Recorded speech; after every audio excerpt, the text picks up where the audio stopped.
কিছু খাবার থাকে যেগুলোর খুব বেশি বর্ণনা দেওয়ার প্রয়োজন হয় না, ঠিক তেমনই একটা খাবার রান্না আজকে শেয়ার করব। তো হ্যালো ভিউয়ার্স, আসসালামু আলাইকুম। আমি নীলা আপনাদের সবাইকে ওয়েলকাম করছি নতুন আরেকটা রান্নার ভিডিওতে। আর আজকে রান্না করব একটা ঐতিহ্যবাহী রান্না।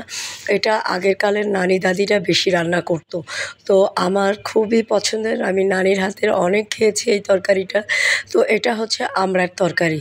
আমড়াটা সিদ্ধ করে নেওয়া হয়েছে, নারকেলের দুধ বের করে নেওয়া হয়েছে, আর প্রয়োজনীয় মশলাপাতি নেওয়া হয়েছে। এখন কড়াইয়ে তেল দিয়ে পেঁয়াজ লাল করে পেঁয়াজ বেরেস্তা করে উঠিয়ে নিতে হবে।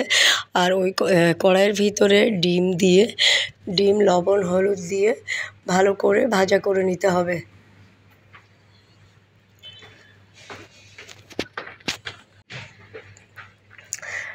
ডিমটা ভাজা হয়ে গেলে ওই তেলের ভিতরে তেজপাতা ফোড়ন দিয়ে নারকেলের দুধ দিয়ে দিতে হবে।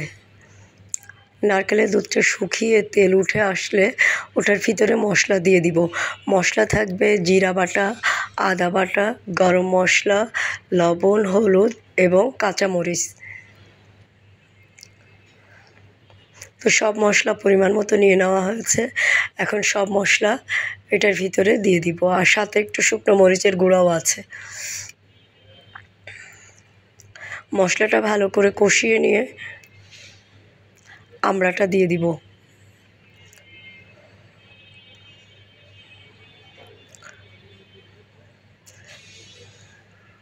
আমড়াটা দিয়ে মশলাটা একটু কষিয়ে নিয়ে সামান্য একটু নারকেলের দুধের পানি দিব।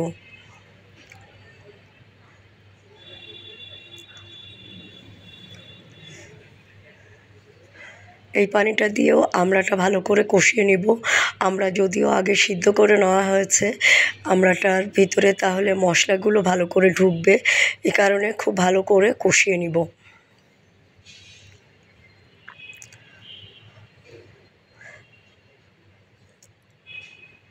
আমড়াটা খুব ভালো করে কষানো হয়ে গেলে ঝোলের পানি অ্যাড করব।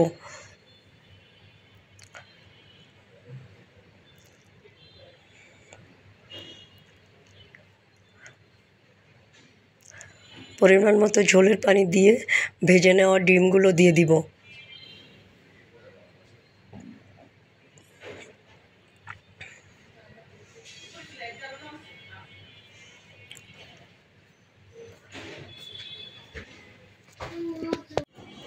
ডিম দিয়ে তরকারিটা আরও খানিকক্ষণ জাল করব। তারপরে পেঁয়াজ বেরেস্তা যেটা করে নেওয়া হয়েছে ওটার ভিতরে 1 চামচ চিনি দিয়ে ঝোলের ভিতরে দিয়ে দিব। দিয়ে ঝোলটা গাঢ় হয়ে গেলে নামিয়ে গরম গরম ভাতের সাথে আমরা তরকারি খাবো। খুব মজার একটা তরকারি, খুব ট্র্যাডিশনাল একটা তরকারি, এবং এই তরকারিগুলো আগের কালের নানি দাদিরা বেশি রান্না করতেন। তো এটা রান্না একটু কষ্টকর, কিন্তু খেতে খুবই ভালো লাগে।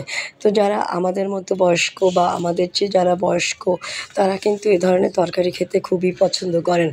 তো যারা কখনো খাননি একবার হলেও ট্রাই করে দেখবেন। এখন আমড়ার সময় খেতে কিন্তু বেশ লাগবে। কালার দেখেই বুঝতে পারছেন খুবই খুবই খুবই মজা হয়েছিল। আমার ভোকালটা একটু বসে গেছে ঠান্ডার জন্য, যার কারণে খুব বেশি সুন্দর করে কথা বলতে পারছি না। তারপরেও এতটাই মজা হয়েছিল, এতটাই টেস্টি হয়েছিল যে বলে বোঝানো যাবে না।